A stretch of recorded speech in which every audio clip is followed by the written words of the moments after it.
Adapun di hospital tu, dia hok terlantar tu dia tak akan pakai air mutlak.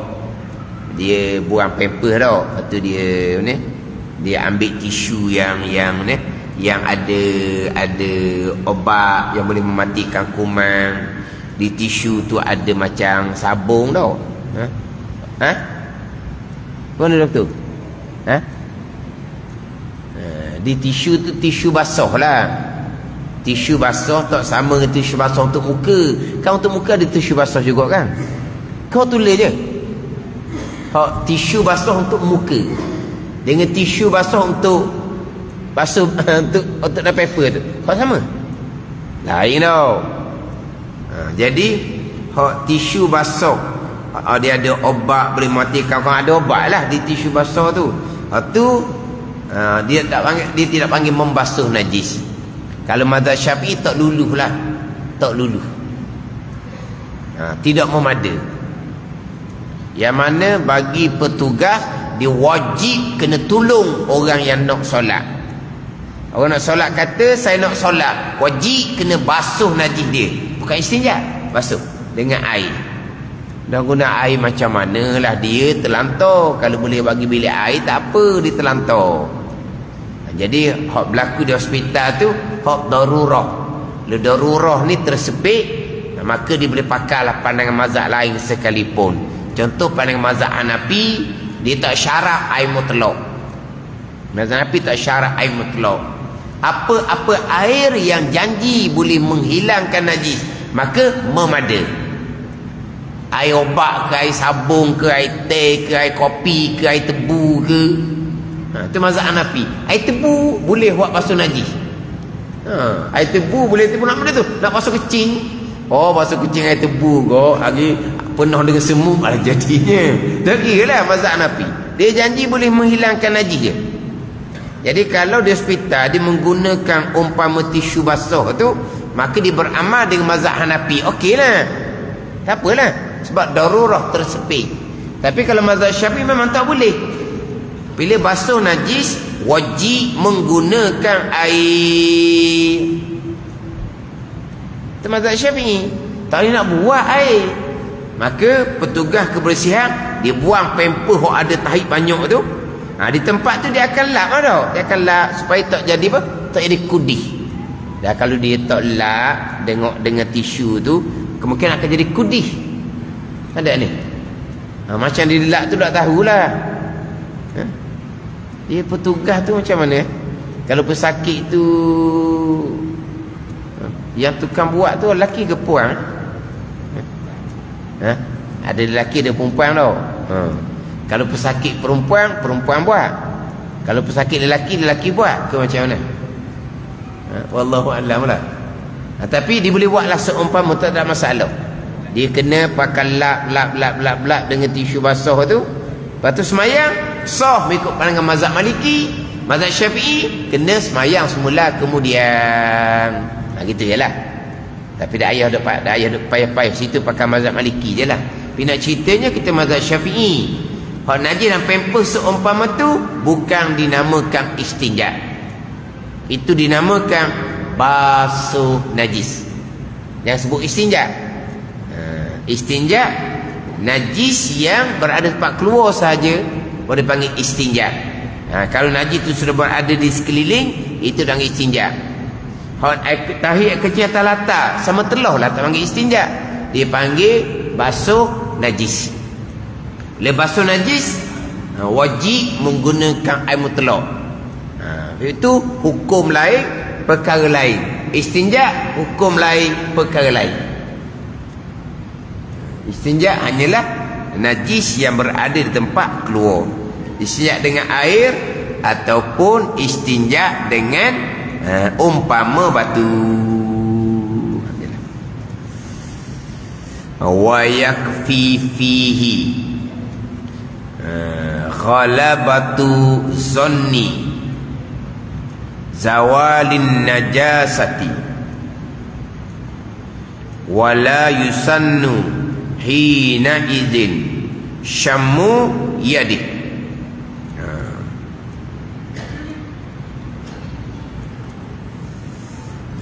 Dia bicara pun situ je, tak panjang mana bicara, ringkas je. Dia bicara ringkas. Dalam kitab Fathul Mu'in ni, istinja dianggap cukup. Istinja dianggap cukup setelah dapat diperkirakan bahawa najis telah hilang. Kalau begitu, tidaklah disunatkan untuk membau tangan yang semula dipakai beristinja. Itu jemaah dia. Untuk membau tangan yang semula dipakai beristinja. Itu terjemahan Indonesia. Kita pakai terjemahan dengan ni pula. Tak payah ni. Ni terjemahan Indonesia. Kita pakai terjemahan dengan ni. Wa yakfi fihi, dan memada padanya pada istinja, ghalabatu zanni zawalin najasah, kuat jangkaan di hati, hilang najis. Gitu je. Memada pada istinja ni ghalabatu zan ni, menang, kuat sebelah jangkaan bahawa hilang najis. Dah lah. Tak syarat yakin. Tapi hilang najis ni pula dia kena ijtihad jugalah, kena ada tandaan. Contohnya istinja ini siang air ni, kalau istinja dengan batu dia takkan hilang najis, dia hanya hilang kasar-kasar je. Itu sudah memada kalau istinja dengan batu. Dia istinja dengan air, maknanya dia basuh, maknanya hilang dah dia punya purah dia. Dia punya tahi tu kan, dia ada purah dia ada kasak-kasak dia tu kan. Hilang waktu maknanya rasa di tangan kita kulit dah, kulit tempat keluar najis, maka kuat di hati, suci. Berhenti lah. Gitu ya. Bukan yakin ni. Yakin awak macam mana nak pergi hidup pun nak ndak warna dah sampai. Kena hidup kan. Kalau basuh najis lain boleh lagi. Ambil cium. Dah lah, kalau basuh pakaian najis, ambil cium boleh lagi. Tapi kalau situ nak cium mana? Siapa nak cium? Tak apa. Lepas tu macam mana? Ni ghalabatuz zon, kuat jangkaan di hati, hilang najis, sudah memadai. Sudah cukup memadai. Jangan nak basuh siapa ke pucat kawan tu. Pucat dah pura dah lah, air tu kuat. Hak ni kadang-kadang takut dengar. Kalau tandah tu sebelah-sebelah, ketika hak tandah hak sebelah-sebelah masjid tu, takut kita. Sebab apa? Sebab tandah masjid ni dia punya apa ni? Dia punya bau tu tak rapat. Kan dia renggang bau tu kan. Kita duduk sebelah ni bangun sebab apa? Perang kali ni. Perang. Mula-mula dia buka air pahit tu, benda tu dia ni, dia lari. Dia lari. Lepas tu mulalah basuh habis. Yang kita duduk sebelah ni bangunlah, takut mengerci. Siapa time basuh, Allah, dia buat apa dah macam mandi dah. Air kuat. Lepas tu dia basuh tu berkali. Kawan tu. Dia basuh macam mana? Ni. Basuh memada istinja dengan air ni apabila kuat jangkaan di hati, hilang najis, stop, sudah. Jadi setakat tu ya. Tapi adalah dia punya alamat. Maknanya sudah kembali kepada kulit hak asal. Tak ada rasa licin dah, tak ada rasa purah dah, purah. Kan dia tahi ni kan dia daripada makanan. Kita makan yang macam-macam, tahi ni kadang dia purah. Hilang dah purah, hilang dah licin zat tahi. Maknanya kita basuh pakai sabun pula. Mana ghalabatuz zan, kuat jangkaan di hati, hilang najis, sudah memada. Sudah memada. Taklah syarat kena yakin. Nak yakin macam mana? Nak yakin pun tak boleh. Wala yusannu hina izin syammu yadi.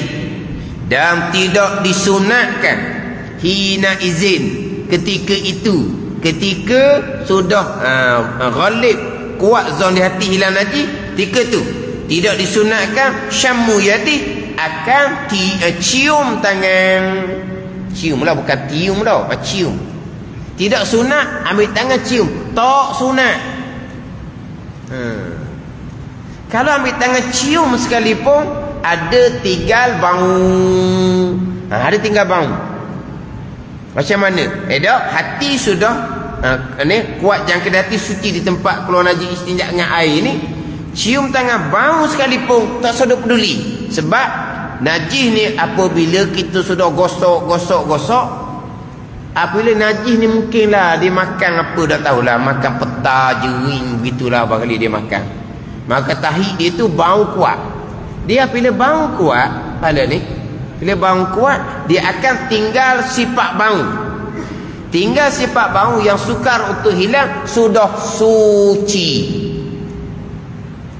Sudah suci. Sebab ada kadang-kadang ni biasanya orang mok lah dia basuh berok anak.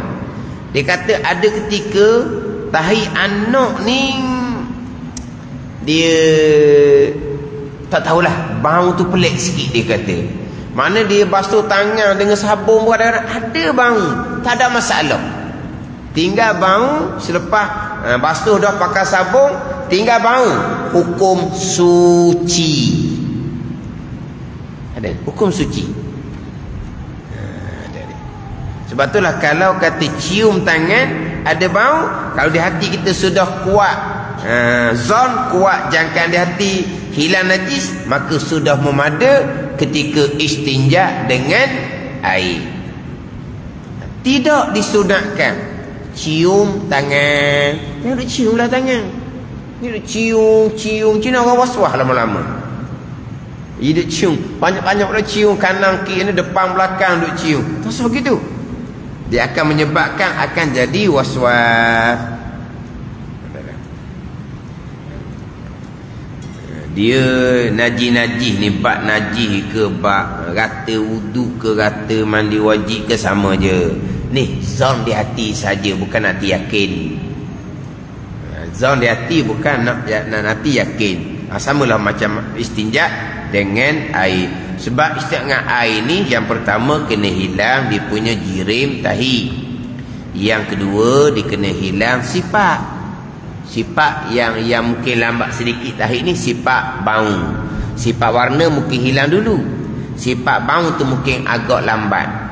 Jadi untuk menghilangkan najis tahi yang keluar ni, bila kita menggunakan air, nak suci, hilang dia punya jirim dan hilang dia punya sifat. Yang terakhirnya hilang sifat bau. Tapi masalah di tempat istinja ni benda tu duduk jauh, maka dari segi hukum fiqhnya mada ghalib zon saja. Tak siapa ke syarat nak kena cium tangan dah. Nak cium tempat tu memang tak dapat dah. Nak cium tangan pun tidak disunatkan. Tidak disunatkan.